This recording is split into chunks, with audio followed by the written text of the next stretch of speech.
Olá, pessoal. Professora Estela falando novamente com vocês, para a gente dar continuidade à aula sobre as emergências em diabetes, nas crises hiperglicêmicas. Agora a gente vai falar sobre a síndrome hiperglicêmica hiperosmolar não cetótica, que ela é menos frequente, né, do que a cetoacidose diabética, porém ela apresenta uma maior morbimortalidade. Enquanto que a primeira apresenta mortalidade que varia em torno de 1 a 5%, a síndrome hiperosmolar esse percentual pode chegar a 5 a 15%, dependendo do centro estudado. E é caracterizado por uma hiperglicemia severa, com glicemias mais elevadas, bem mais elevadas do que se percebe na cetoacidose, né, diabética. E, consequentemente, uma hiperosmolaridade mais marcada também. Vocês sabem que são valores diretamente proporcionais, já que no cálculo da hiperosmolaridade, a glicemia tem um peso importante.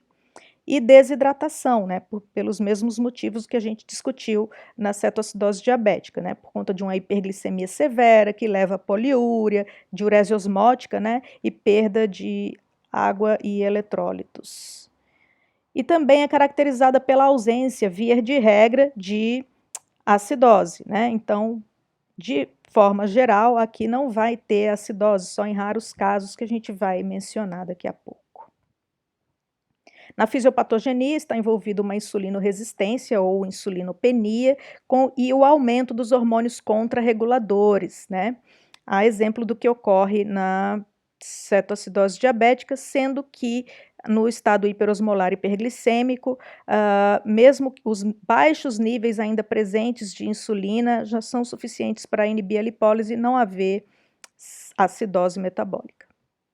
Então, é uma síndrome caracterizada por hiperglicemia, hiperosmolaridade e desidratação, que pode levar a alterações hemodinâmicas, então o indivíduo pode apresentar hipotensão, choque, e também alterações na consciência, né, devido à hiperosmolaridade, né, ela ser mais acentuada, ser mais marcada, é muito mais comum a gente encontrar redução do sensório, deterioração do sensório aqui na síndrome hiperosmolar do que na cetoacidose.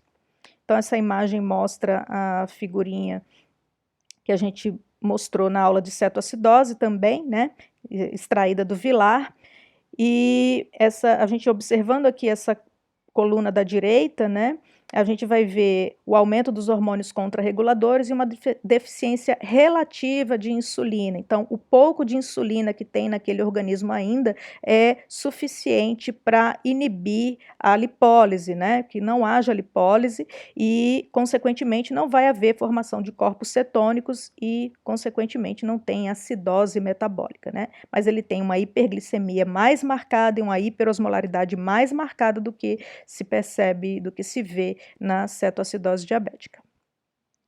A exemplo do que ocorre na CAD, aqui na síndrome hiperosmolar também vai ser desencadeada por fatores precipitantes e também tendo destaque as infecções, né, do trato respiratório, do trato urinário, os eventos cardiovasculares isquêmicos ou hemorrágicos, né, o AVC isquêmico hemorrágico, o infarto agudo do miocárdio, doenças agudas como a pancreatite aguda, cirurgias, traumas, medicamentos como glicocorticoides, quimioterapia, antipsicóticos. Então, o paciente que tem a síndrome hiperosmolar geralmente é um idoso com diabetes mellitus tipo 2, embora possa ocorrer em jovem, embora raramente possa ocorrer, já tenha sido relatado em DM1, né? Mas caracteristicamente é uma síndrome que é uma complicação ligada ao estado ao diabetes mellitus tipo 2 e muitas vezes é um paciente com idade avançada, acamado, que não tem aquela procura pela água, né? Então, o quadro clínico é mais insidioso, né? Pode levar mais dias do que o que a gente observa na cetoacidose, que se desenvolve num período bem curto de dias, aí aqui já é um quadro mais insidioso. E a gente vai observar os sinais e sintomas de desidratação, alteração do nível de consciência, mais comum, né? Antes dele apresentar alteração do nível de consciência, muitas vezes pode ter sido relatado poliúria, polidipsia, turvação visual, né? Ele pode complicar com hipotensão a choque, né, por conta dessa perda volêmica que a gente comentou para vocês, e podem ser encontrados sinais neurológicos focais, inclusive, né, simulando um AVC isquêmico.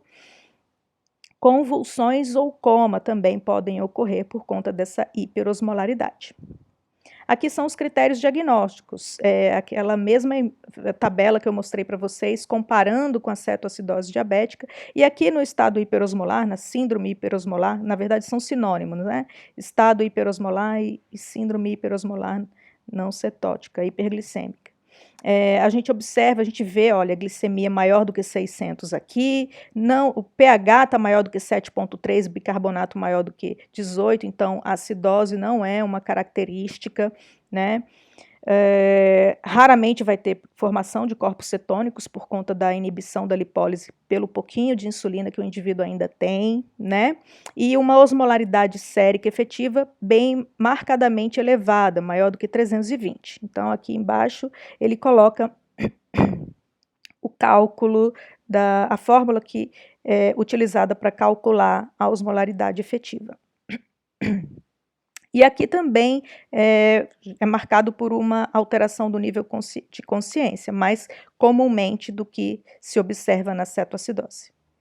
O tratamento, ele também vai requerer aquela abordagem do ABC, né? Vai observar o estado de consciência, vias aéreas, respiração, a circulação, né? Então, onde a gente vai para a hidratação, né? Vai corrigir o déficit volêmico que esse paciente tem, né? Também a gente faz aquela ressuscitação na primeira hora com o soro fisiológico a 0,9, né? A solução salina isotônica, e utiliza ele também na manutenção, podendo haver a necessidade do uso da salina 0,45 se tiver hipernatremia. Aqui, mais comumente do que a gente ocorre na cetoacidose, aí é que a gente tem que ter um cuidado redobrado com a capacidade, com a tolerância que esse paciente tem a volume. Lembrando que são pacientes que têm idade mais avançada e tem outras comorbidades, inclusive insuficiência cardíaca pode ser uma delas, né? E pode ser necessário entrar o soro glicosado, muitas vezes ele vai ser necessário entrar na hidratação, quando durante o tratamento com insulina a glicemia do indivíduo chegar em torno de 300, né? Mas isso a gente vai falar depois, né? A abordagem inicial realmente é com a salina isotônica 0,9%. A insulinoterapia, gente, também vamos iniciar a insulina quando o potássio estiver numa faixa maior ou igual a 3,3, que é uma faixa segura, né? E claro que também a gente vai repor potássio nesse paciente, ele pode ter depressão de potássio também pelo mesmo motivo que a gente observou na cetoacidose diabética, né? E também o objetivo do potássio é manter ele entre 4 e 5. Aqui, durante o tratamento com insulina, vai ser dado um bolus intravenoso na dose de 0,1 unidade por quilo, seguido de 0,1 unidade quilo-hora. Então, vocês viram que na cetoacidose a gente não falou desse bolus intravenoso, né? Mas aqui também a gente tem uma hiperglicemia muito mais marcada, né? E a velocidade de infusão de insulina deve ser suficiente para reduzir os níveis de glicemia por hora em pelo menos 50 a 75 miligramas por decilitro hora. Tá? E quando a glicemia chegar nesses valores de 250 a 300, aí lembrar que a gente tem que colocar soro glicosado a 5% na solução de hidratação. Né? E a melhora clínica vai ser observada do paciente, né? O estado de alerta vai ser observado, que isso é um indício de que está havendo uma boa resposta. Então, aqui o tratamento, um resumo do tratamento, né? Então, vai ter hidratação, né? Na primeira hora, um volume de 15 a 20 ml por quilo, que dá mais ou menos em torno de 1.000 a 500 ml na primeira hora, né? A fase de manutenção já pode reduzir um pouco a velocidade de infusão, né? E claro que vai observar a tolerância desse paciente ao volume, né? Infundir salina 0,45 se for o caso de hipernatremia, e quando a glicemia chegar em torno de 250 a 300, a gente vai colocar soro glicosado na solução de hidratação. A insulina, como eu falei, ela tem o bolus inicial de 0,1 unidade por quilo, seguido da insulina venosa em bolos, né? Desculpem, por bomba de infusão, né? De 0,1 unidade quilo-hora, apenas se o potássio já tiver maior do que 3,3. Se tiver flagrada hipocalemia no momento do diagnóstico, na chegada do paciente, aí a gente vai adiar a infusão de insulina até que seja corrigida, né? E aí, onde a gente vai administrar de 10 a 20 mEq/hora de potássio, né, venoso, para ultrapassar pelo menos 3,3 para que possa ser iniciada a infusão de insulina, né? Então, a glicemia capilar deve ser checada por hora, né? E a gente vai tentar manter, como eu falei para vocês, uma velocidade de queda da glicemia de pelo menos 50 a 75 miligramas por decilitro hora. Se essa queda tiver menor do que 50, a gente vai precisar aumentar a velocidade de infusão de insulina. Se tiver entre 50 e 75, manter. E se for maior do que 75, a gente vai precisar reduzir a velocidade de infusão, a infusão pela bomba, né? E associar soro glicosado se os níveis já tiverem menor do que 300. Tá? Então, o objetivo é manter a glicemia entre 250 a 300 até resolução clínica, né? Ok, o potássio a gente já falou, né? Correção do potássio para manter ele entre 4 e 5 mEq por litro, né? E adiar a reposição de potássio se ele tiver maior do que 5,2. Aí a gente vai monitorar pelo menos a cada 2 horas o potássio para ver o momento certo de introduzi-lo, tá?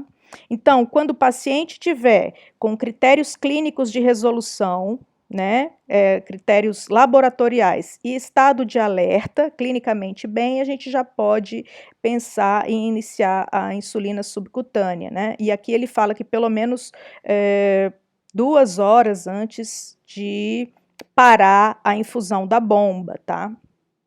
Então, quais são esses critérios clínicos de resolução?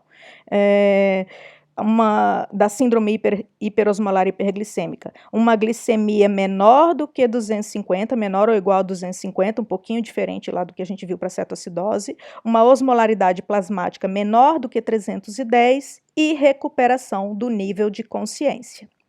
Então, esse é o resumo do tratamento da síndrome hiperosmolar.